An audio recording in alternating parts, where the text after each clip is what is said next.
Pernahkah engkau merasakan suatu bisikan yang bukan berasal dari pikiran, bukan pula dari hawa nafsu, namun tiba-tiba membuat dadamu bergetar, hatimu tondak, air matamu mengalir tanpa sebab yang jelas, dan jiwamu merasa sedang dipanggil oleh sesuatu yang maha halus? Jika belum, maka ketahuilah bahwa itulah wilayah tempat Allah berbicara tanpa suara, tanpa huruf, tanpa bahasa dunia, namun langsung masuk ke dalam dada manusia yang hatinya hidup. Banyak orang mencari Allah dengan lisan dan bacaan, namun sedikit yang memahami bahwa Allah juga berbicara melalui rasa, melalui getaran hati, melalui kejadian-kejadian kecil yang seolah biasa. Padahal disitulah rahasia besar sedang dibukakan. Video ini bukan untuk mereka yang hanya ingin tahu, tetapi untuk mereka yang rindu. Rindu akan sentuhan ilahi yang nyata, rindu akan ilmu yang tidak tertulis di buku, dan rindu akan cahaya yang turun langsung ke dalam dada. Ilmu hati adalah ilmu yang tidak diajarkan oleh manusia, tidak diturunkan melalui huruf, dan tidak pula bisa diwariskan melalui ceramah. Karena ilmu ini hanya Allah berikan kepada hamba yang hatinya telah dilembutkan oleh ujian, dibersihkan oleh keikhlasan, dan dikosongkan dari kesombongan. Ketika Allah berkehendak berbicara langsung ke dalam dada seorang hamba, maka Allah tidak menggunakan suara seperti suara makhluk. Karena Allah Maha Suci dari segala bentuk, namun Dia memasukkan pemahaman secara tiba-tiba. Sebuah keyakinan tanpa dalil panjang, sebuah rasa yakin yang tidak bisa dibantah oleh logika. Ilmu ini datang bukan karena banyak membaca, tetapi karena banyak merendah. Bukan karena banyak bicara, tetapi karena banyak diam di hadapan Allah. Orang yang menerima ilmu hati seringkali tidak mampu menjelaskannya dengan kata-kata, karena apa yang ia rasakan terlalu luas untuk dilisankan, terlalu dalam untuk diperdebatkan, dan terlalu halus untuk diuji oleh logika dunia. Ia hanya tahu bahwa hatinya berubah, cara pandangnya berubah, dan hubungannya dengan Allah menjadi lebih dekat tanpa perantara. Allah berfirman kepada hati, bukan untuk menjadikan hambanya sombong, melainkan agar hamba itu semakin takut, semakin lembut, dan semakin sadar bahwa dirinya tidak memiliki apa-apa. Ketika ilmu ini turun, seseorang tidak merasa lebih tinggi dari orang lain. Justru ia merasa lebih kecil, lebih hina, dan lebih membutuhkan rahmat Allah setiap detik kehidupannya. Ilmu hati bukanlah wahyu kenabian, tetapi ilham ilahi, sebuah cahaya petunjuk yang Allah tanamkan ke dalam dada orang-orang yang ikhlas. Sebagaimana firman Allah, bahwa Dia memberi petunjuk kepada siapa yang Dia kehendaki, maka petunjuk itu seringkali tidak datang dalam bentuk jawaban verbal, tetapi dalam bentuk ketenangan, keyakinan, dan arah hidup yang jelas. Hati yang dipenuhi hawa nafsu tidak mampu menerima suara ini, karena dadanya terlalu bising oleh keinginan dunia, terlalu sesak oleh ambisi, dan terlalu gelap oleh cinta selain Allah. Oleh karena itu, Allah membersihkan hati hambanya terlebih dahulu melalui kesedihan, kegagalan, kehilangan, dan rasa hancur, sebab hati yang retak adalah hati yang paling mudah dimasuki cahaya. Ketika seseorang berada di titik paling lemah, paling sendirian, dan paling tidak berdaya, disitulah seringkali Allah berbicara paling jelas ke dalam dadanya, bukan dengan kalimat, tetapi dengan rasa yakin bahwa semua ini ada dalam genggamannya. Ilmu hati tidak menjadikan seseorang bebas dari masalah, tetapi menjadikannya tenang di tengah masalah. Tidak membuat hidupnya selalu mudah, tetapi membuatnya selalu bermakna. Orang yang telah merasakan Allah berbicara ke dalam dadanya akan sulit kembali hidup hanya untuk dunia, karena hatinya telah mencicipi sesuatu yang lebih tinggi dari sekadar kesenangan fana. Ia akan berjalan di bumi, bekerja, berkeluarga, dan berinteraksi dengan manusia, namun hatinya selalu tertambat ke langit. Inilah awal perjalanan ruhani yang sesungguhnya, bukan dimulai dari klaim, bukan dari pengakuan, tetapi dari sebuah bisikan halus yang membuat hati berkata, "Ya Allah, aku tahu Engkau sedang membimbingku."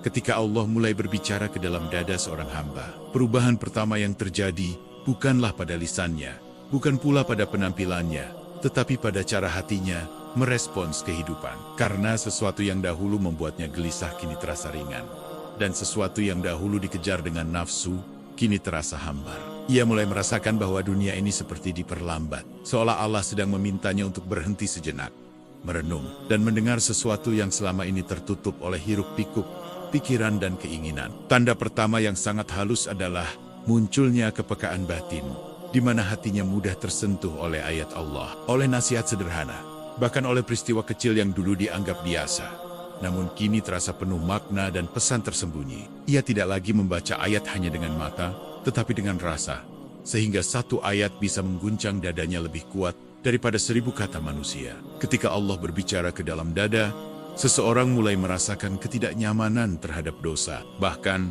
dosa kecil yang dulu terasa sepele, kini membuat hatinya sempit dan gelisah. Bukan karena takut kepada hukuman manusia, tetapi karena malu kepada Allah yang Maha Melihat. Rasa malu ini bukan dibuat-buat, melainkan muncul alami dari kesadaran bahwa Allah terlalu dekat untuk dikhianati. Tanda berikutnya adalah munculnya dorongan untuk menyendiri, bukan karena membenci manusia, tetapi karena hatinya membutuhkan ruang sunyi agar bisa menangkap pesan ilahi yang sangat lembut. Dalam kesendirian itu, ia tidak selalu berzikir dengan lisan. Terkadang ia hanya diam, menangis, atau memandang langit. Namun di sanalah dadanya terasa paling hidup. Allah juga mulai berbicara melalui kejadian-kejadian berulang, di mana seorang hamba melihat pola yang sama muncul dalam hidupnya. Seolah Allah sedang menegaskan sesuatu yang tidak boleh lagi diabaikan. Apa yang sebelumnya dianggap kebetulan kini terasa seperti panggilan, dan apa yang dahulu ditolak kini terasa seperti amanah. Ketika ilmu hati mulai bekerja, seseorang akan merasakan kejelasan dalam kebingungan. Bukan berarti semua jawaban datang sekaligus, tetapi hatinya tahu kemana harus melangkah, meskipun jalannya belum terlihat jelas. Ia berjalan bukan karena yakin pada kekuatannya, tetapi karena percaya pada bimbingan Allah. Tanda lain yang sangat dalam adalah berubahnya cara memandang manusia, di mana ia tidak lagi mudah menghakimi, tidak cepat membenci, dan tidak merasa lebih suci. Karena ia melihat setiap manusia sebagai hamba yang sedang berjuang dengan ujian masing-masing. Pandangan ini tidak datang dari teori, tetapi dari rasa kasih yang Allah tanamkan langsung ke dalam dadanya. Allah juga mulai melembutkan ego seorang hamba, sehingga pujian tidak lagi membesarkannya, dan celaan tidak lagi menghancurkannya, karena pusat hidupnya telah berpindah dari penilaian makhluk kepada ridha Allah. Hatinya menjadi lebih stabil, bukan karena kebal, tetapi karena bersandar. Dalam fase ini, doa-doa menjadi lebih jujur, tidak lagi indah secara kata, tetapi tulus secara rasa. Terkadang hanya berupa keluhan, tangisan, atau pengakuan kelemahan. Namun justru disitulah Allah paling dekat. Ia mulai memahami bahwa Allah tidak menunggu doa yang sempurna, tetapi hati yang hadir.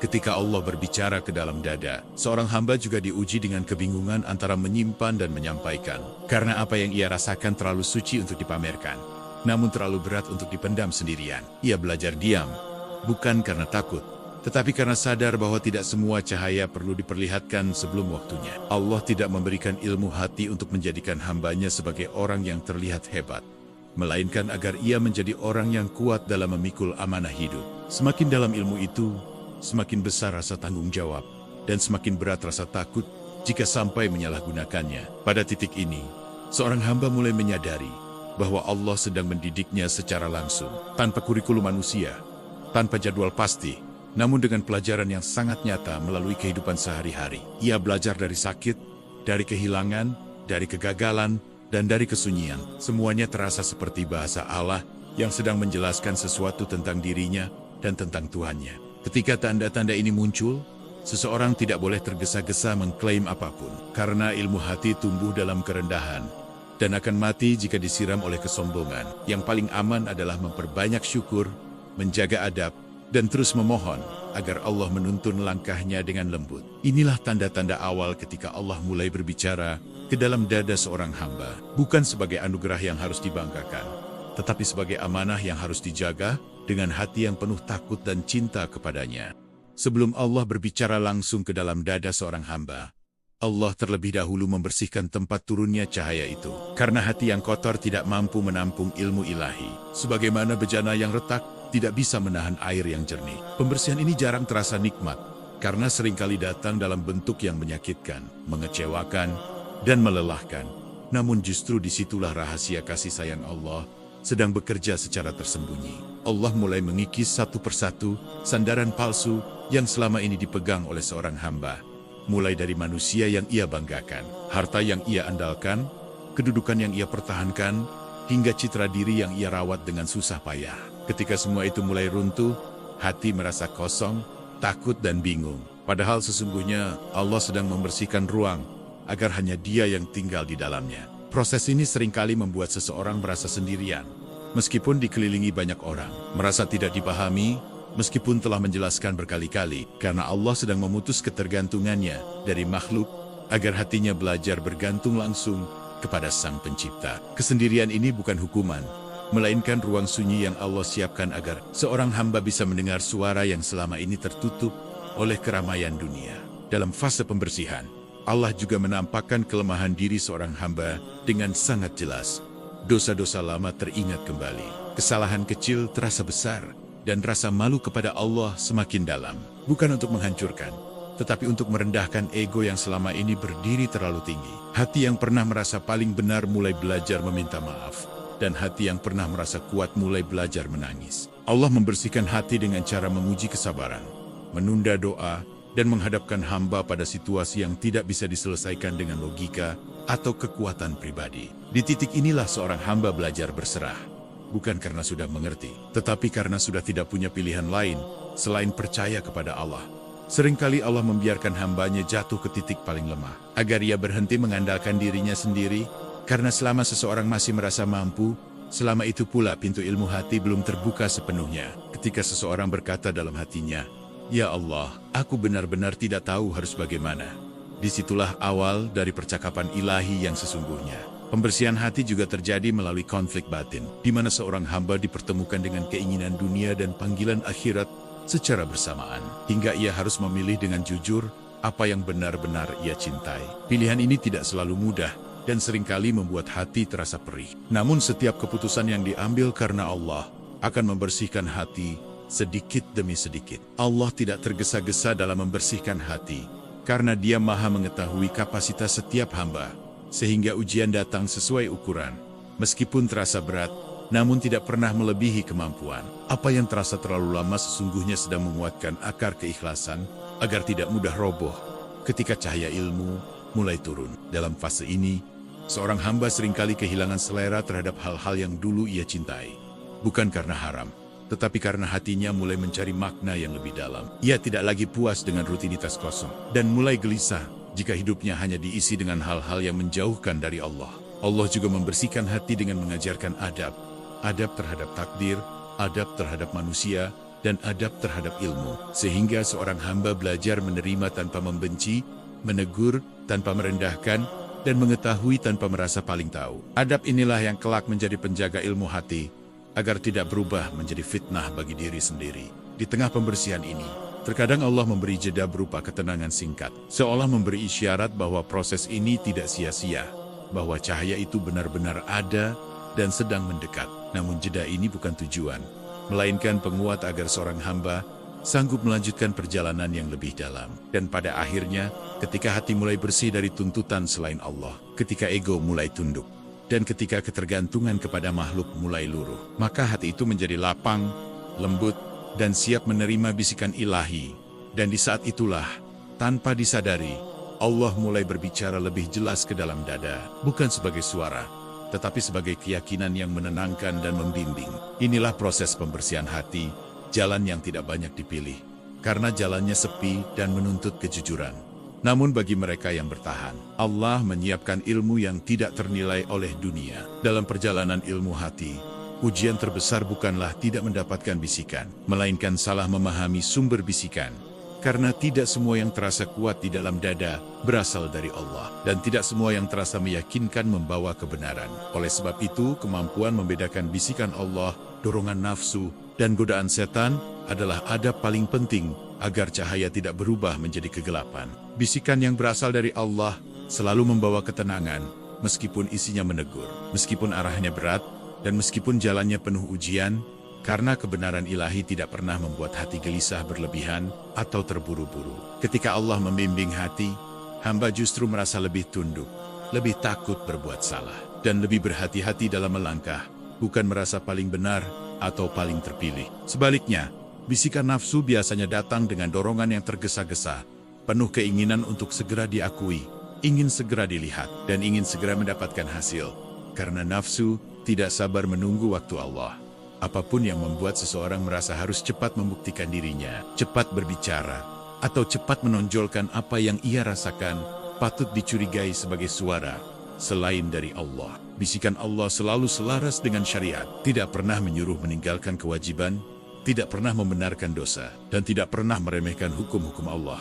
karena hakikat tidak mungkin bertentangan dengan syariat. Jika ada suara dalam dada yang terasa tinggi namun mengajak meremehkan syalat, menyepelekan adab, atau merasa tidak perlu lagi belajar, maka itu bukan cahaya, melainkan ujian yang sangat halus. Nafsu seringkali menyamar dengan kata-kata indah, seolah membawa kedalaman. Padahal tujuannya hanya memuaskan ego, karena nafsu senang merasa istimewa, berbeda, dan lebih mengerti daripada orang lain. Tanda paling jelas dari nafsu adalah munculnya rasa bangga terhadap apa yang dirasakan dan keinginan untuk mendapatkan pengakuan dari manusia. Adapun godaan setan lebih licik lagi, karena ia tidak selalu mengajak kepada dosa besar, melainkan menyesatkan melalui pembenaran, keraguan, dan keputusasaan. Setan membuat seseorang ragu terhadap kebenaran yang sudah jelas, atau merasa bahwa dirinya sudah terlalu rusak untuk kembali kepada Allah. Padahal putus asa adalah senjata utamanya. Bisikan setan juga sering membuat hati terasa berat terhadap kebaikan dan ringan terhadap keburukan,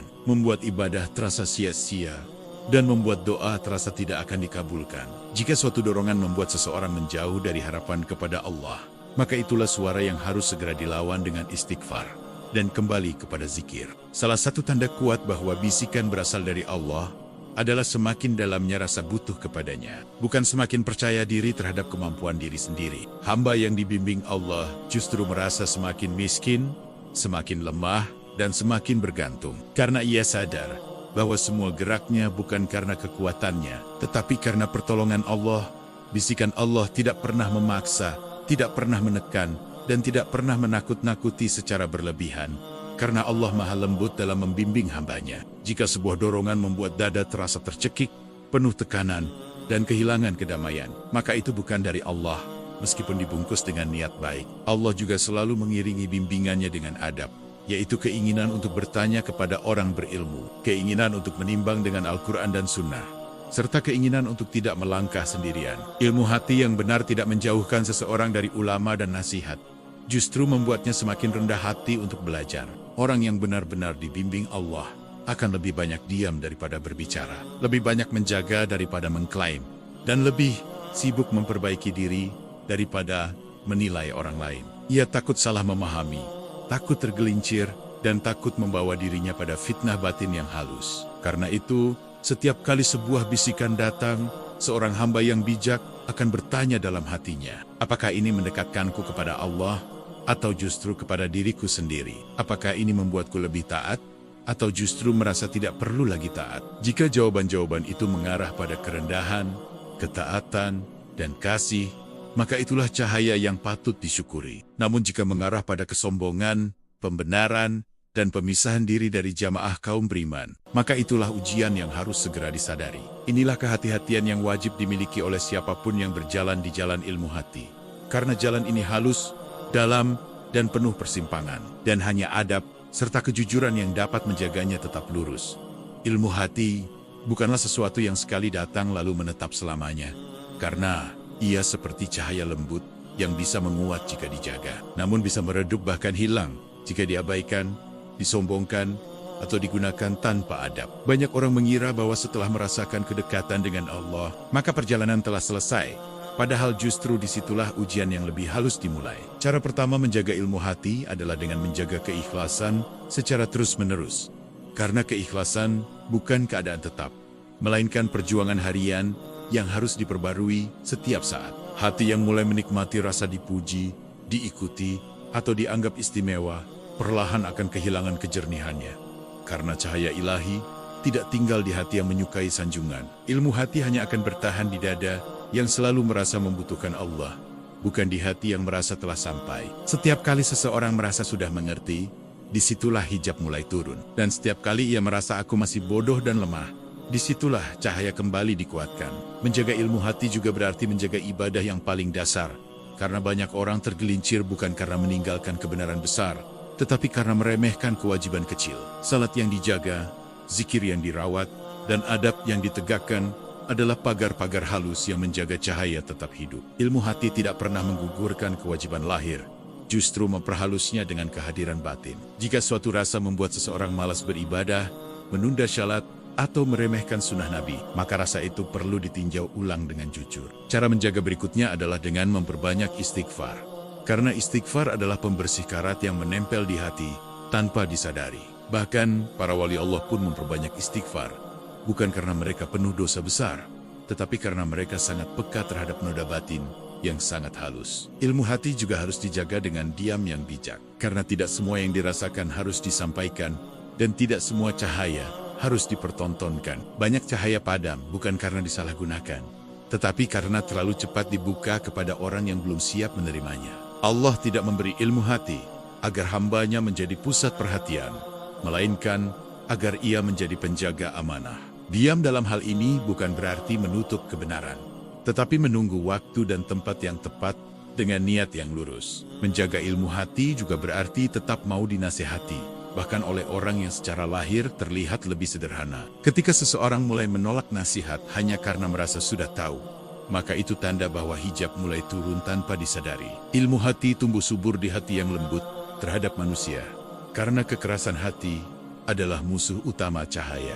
Mengasihi, memaafkan, dan berbaik sangka bukan hanya akhlak sosial, tetapi nutrisi ruhani yang menjaga kejernihan batin. Salah satu penjagaan terpenting adalah tidak menjadikan ilmu hati sebagai identitas diri. Karena saat ia berubah menjadi label, maka ego mulai mengambil alih. Ilmu hati adalah amanah, bukan gelar.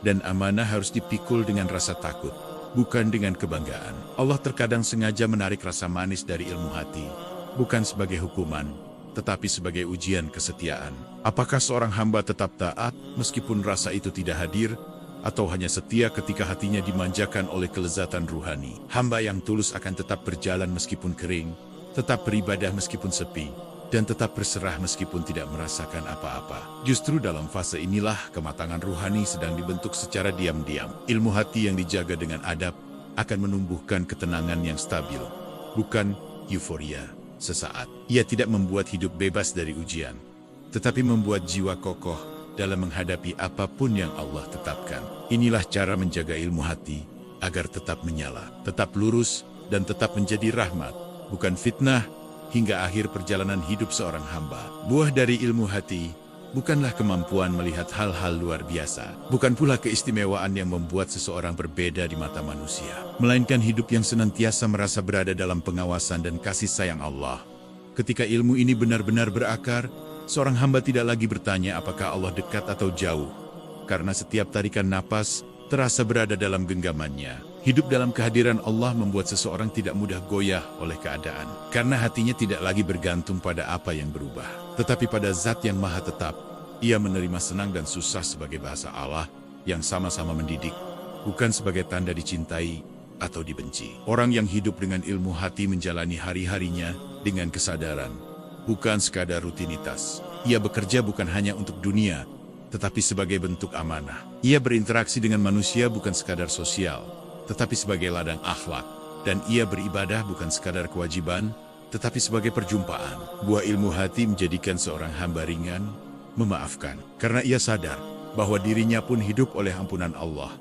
Ia tidak sibuk mengingat luka, karena hatinya lebih sibuk menjaga hubungan dengan Tuhannya. Dalam kehadiran Allah, kesendirian tidak lagi menakutkan, dan keramaian tidak lagi melalaikan. Hamba seperti ini mampu sendiri tanpa merasa sepi, dan mampu bersama manusia tanpa kehilangan arah batin. Ilmu hati tidak membuat seseorang berhenti berharap, tetapi membuatnya berharap dengan tenang. Ia berdoa tanpa memaksa, berharap tanpa menuntut, dan menunggu tanpa gelisah, karena ia yakin bahwa waktu Allah selalu tepat. Buah lain dari ilmu hati adalah kejujuran total kepada diri sendiri. Ia tidak lagi pandai berpura-pura di hadapan Allah, karena ia sadar bahwa kejujuran adalah pintu kedekatan yang paling luas. Hidup dalam kehadiran Allah juga membuat seorang hamba lebih lembut terhadap takdir. Ia tidak melawan apa yang tidak bisa diubah, namun bersungguh-sungguh memperbaiki apa yang masih bisa diikhtiarkan. Orang yang hatinya hidup bersama Allah tidak mencari makna hidup di luar, karena makna itu telah tumbuh di dalam dadanya. Ia tidak lagi bertanya mengapa hidupnya begini atau begitu,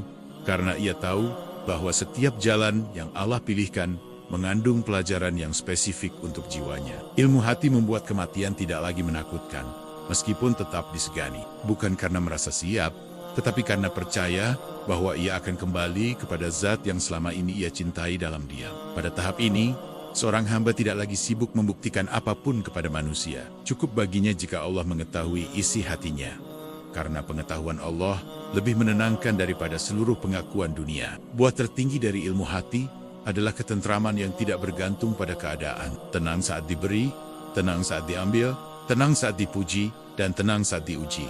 Karena pusat hidupnya telah berpindah sepenuhnya kepada Allah. Hidup seperti ini bukan hidup tanpa air mata, tetapi hidup yang air matanya memiliki arah.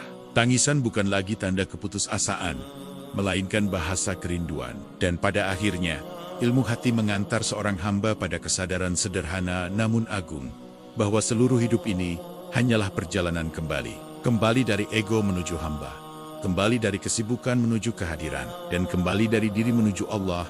Dan ketika Allah telah berbicara ke dalam dada seorang hamba, maka hamba itu tidak lagi mencari suara lain. Cukup baginya bisikan lembut yang menenangkan, yang membuatnya berkata dalam diam, "Ya Allah, aku ridha Engkau bersamaku di setiap langkah. Jika apa yang barusan Anda dengarkan terasa mengetuk pelan di dada, jangan buru-buru dipahami dengan akal. Cukup simpan di hati. Biarkan ia bekerja perlahan sesuai waktu yang Allah tetapkan." Ilmu hati tidak meminta diyakini seketika. Ia hanya meminta dijaga dengan kejujuran dan kerendahan. Jika video ini menjadi sebab Anda berhenti sejenak, menarik napas lebih dalam, dan mengingat Allah dengan lebih hadir, maka itu sudah lebih dari cukup. Bukan karena kata-kata di sini, tetapi karena Allah sedang menggerakkan hati Anda sendiri. Bila berkenan silakan tinggalkan jejak lembut di kolom komentar. Bukan untuk berdebat, tetapi untuk saling menguatkan dalam perjalanan pulang menujunya. Terkadang satu kalimat tulus dari hati yang jujur bisa menjadi doa bagi yang lain. Jika Anda merasa channel ini berjalan di jalan yang menenangkan jiwa, Anda boleh menekan tombol like sebagai isyarat syukur, bukan kepada kami, tetapi kepada Allah yang mempertemukan kita dalam ruang yang sama. Dan bila Anda ingin terus ditemani dalam perjalanan batin yang pelan, namun dalam, silakan subscribe, agar kita bisa saling mengingatkan dalam keheningan, dalam adab, dan dalam cahaya yang Allah titipkan. Semoga Allah menjaga hati kita tetap hidup, tetap lembut, dan tetap terarah, hingga kelak kita kembali kepadanya dengan dada yang tenang. Sampai bertemu di perenungan berikutnya. Assalamualaikum warahmatullahi wabarakatuh.